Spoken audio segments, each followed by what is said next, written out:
It's 3 a.m. at St. Thomas Hospital, and Adam K's just been dragged from a few hours, restless sleep to deal with an emergency C-section. The mother's screaming, the baby's barely breathing, and every second counts. Somewhere behind the chaos, a bladder catheter that won't budge and a pager that never stops. What's it really like to live through this non-stop frontline madness? Hold tight, this is just the start of a brutally honest, laugh-out-loud roller coaster. Adam's residency is the battleground of endless bodily fluids and impossible hours. It's not Hollywood heroism, it's the gut-wrenching grind where grief lives just beside grim humor. Adam starts a typical week clocking in 97 grueling hours, earning less than what the hospital parking meter demands. Late-night shifts blur into early mornings as he delivers babies, stitches up lacerations, and tries not to faint from sheer exhaustion or hunger. There's a raw scene where he skips his own birthday dinner again, buried under charts and life-or-death calls, feeling like a ghost in his own life. Imagine medicine as a relentless battle, but instead of bullets, it's blood, vomit, and surprise bladder catastrophes everywhere. Adam describes wielding catheter tubes and suction devices like weapons in a messy war zone. This constant tsunami of fluids is not romantic. It's visceral, gross, and exhausting. The hospital smells like antiseptic and desperation. The body's fluids are both enemy and reality you can't escape. Adam's social life evaporates. Friends stop inviting him out. Relationships buckle under the weight of his disappearing act. The book reveals that medicine's demands are not just physical, they hollow out your emotional world, leaving you isolated.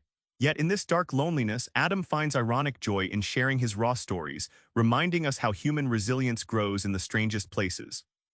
Despite the horror, Adam's secret weapon is humor. How do you find smiles in the surgical trenches?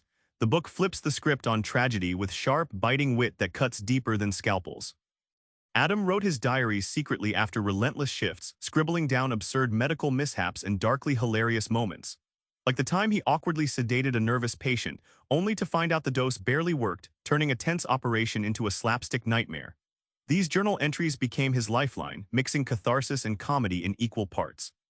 Picture a juggler spinning flaming knives while riding a unicycle. That's Adam balancing medicine and comedy. His background as a stand-up shaped his unique lens, cracking jokes when the weight of death felt crushing.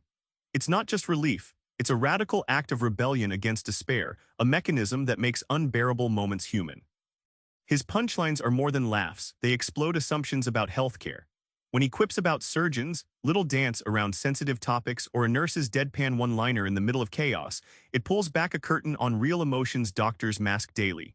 Humor unwraps the raw humanity often hidden behind white coats and stethoscopes. What does it cost to be a doctor beyond the sleepless nights? Adam's story exposes harsh truths about burnout, loss, and the quiet scars invisible to patients. Adam's diary uncovers moments when the unrelenting pressure leads to breakdowns, like one night after a stillbirth when exhaustion, grief, and guilt crashed over him. He barely held it together during rounds. This wasn't rare. It was a brutal side effect of medical culture demanding heroes yet offering little support. The white coat feels heavy with impossible standards. Adam likens perfectionism in medicine to carrying a mirror shattered into a million pieces. You keep trying to reflect flawless, but reality always fractures it. That relentless self-pressure makes mistakes feel catastrophic, even when they're human and inevitable. Ultimately, the book reveals not just physical wear, but how medicine rewires identity. Adam's journey leaves him forever changed. He loses friends, gains scars, but also an unshakable truth. The system needs to change. His transition from doctor to writer highlights how sometimes saving yourself means stepping away. Remember that grim 3 a.m. emergency. Behind every frantic moment is a doctor wrestling exhaustion, grief, and hope, masked with gallows humor. Adam K's journey is a brutal reminder that the people saving lives also need saving. Next time you thank a doctor, try this. Ask them how they're really doing, because your care might just be the best medicine. Subscribe for more book summaries like this one.